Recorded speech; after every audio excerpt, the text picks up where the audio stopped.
சனிப்பயிற்சி பலன். சனிப்பயிற்சிங்கிறது மார்ச்லேயே வந்துடுதுன்னு சொல்கிறாங்க. ஆனால் அது வந்து பெருசாக எடுத்துக்க வேணாம். கோயிலில் இன்னைக்கு சனிப்பயிற்சியா அன்றைக்கி தான் ஒரிஜினல் சனிப்பயிற்சி. இதுவும் ஒரு சனிப்பயிற்சியாக எடுத்து வச்சுக்கலாம். ஆஃப் இயர்லி எக்ஸாம் மாதிரி. ஆஃப் இயர்லி எக்ஸாம் ஒழுங்காக இருந்தால் தான் ஆனுவல் ஒழுங்காக எழுத முடியும். அந்த மாதிரி மார்ச்சில் நடந்தது ஆஃப் இயர்லி, இது ஆனுவல் எக்ஸாம். அதனால் இது கோயிலில் 20/12/2023 சனிப்பயிற்சி தான் ஒரிஜினல் சனிப்பயிற்சி. பொதுவாகவே இந்த சனிப்பயிற்சி வந்து 12 ராசிக்கும் ஒன்றும் கெடுதல் பண்ணாது. அவங்கவுங்க உட்கார்ற இடம் ஆதிபத்திய விசேஷத்தை பொறுத்து பலன் கூடுதலாக நடக்குமே ஒழிய கெடுதல் கம்மியாக தான் இருக்கும். எல்லாருக்குமே பொது விதி இது. அதனால் சனிப்பயிற்சின்னு யாரும் பயப்பட வேணாம். ரெண்டாவது சனிப்பயிற்சியோட கூட இருக்கிற குரு, ராகு, கேது இதனுடைய பயிற்சியும் நம்ம மிக்ஸ் பண்ணி தான் சொல்லணும். ஏன்னா அது கோச்சாரம். தனிப்பட்ட ஜாதகம் பார்க்கும்போது சில கான்செப்ட் வந்து செப்பரேட்டாக சொல்கிறது வேறு. பொதுவான ஒரு பயிற்சினா மேஷ ராசியாக இருப்பாங்க, ஒருத்தருக்கு ஒரு லக்னம் இருக்கும். ரிஷப ராசியாக இருப்பாங்க, ஒருத்தருக்கு ஒரு லக்னம் இருக்கும். ஒருத்தருக்கு ஒரு தசை இருக்கும். அப்போ சனி பயிற்சி வந்து எல்லாருக்கும் ஒரே மாதிரி நடக்கணும்னு அவசியம் இல்லை. சில பேருக்கு 8ல் சனி இருந்து ஆனந்தமாக இருப்பாங்க.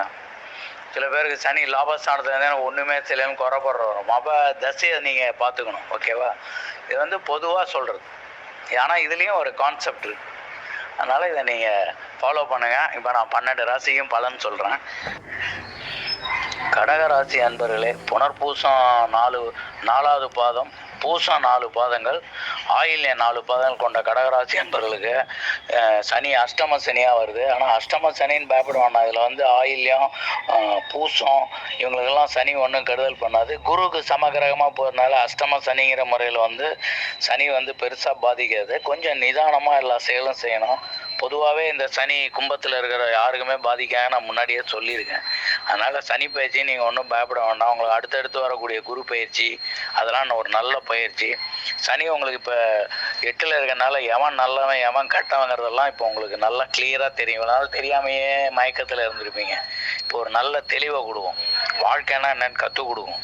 அதே சமயத்தில் சில சௌகரியங்களை கொஞ்சம் முயற்சி பண்ணி அனுபவிக்கக்கூடிய ஒரு பாக்கியத்தை கொடுக்கும். ஆனால் எல்லா விஷயத்துலையும் வெற்றி. ரெண்டாக கடகராசியாக வந்து ஒரு பொது நோக்குள்ள ஒரு ராசி, சந்திரனோட ராசி. அதுக்கு வந்து சனி 8ல் இருந்து அழகாக அவனோட ஜீவனஸ்தானத்தெல்லாம் 3ஆம் பார்வையாக பார்க்கறதுனால ஜீவன சம்மந்தப்பட்ட இதிலெல்லாம் ஒரு விதத்தில் நல்ல மேன்மை அடையும். அதனால் சனி பயிற்சிங்கிறது ஒரு நல்ல பயிற்சி. கடகராசி அஷ்டம சனின்னு பயப்படுறதுக்கு ஒன்றும் வேலை இல்லை. ஏன்னா அதில் உள்ள ஆயில்யம், பூசம் எல்லா சாரமும் அதில் இருக்கிற பட்சத்தில் ஒன்றும் பயப்படாமல் குருவுக்கும் நட்பு ஒரு சமகிரகமாக போயிடுறது. அதனால் 8ல் சனிங்கிறது வந்து நிறையா சாதனை படைக்கக்கூடிய சனி. முயற்சி திருவினையாக்கம் என்பார்கள். அந்த மாதிரி முயற்சியோட உடைய வெற்றி அடையிறது உறுதி.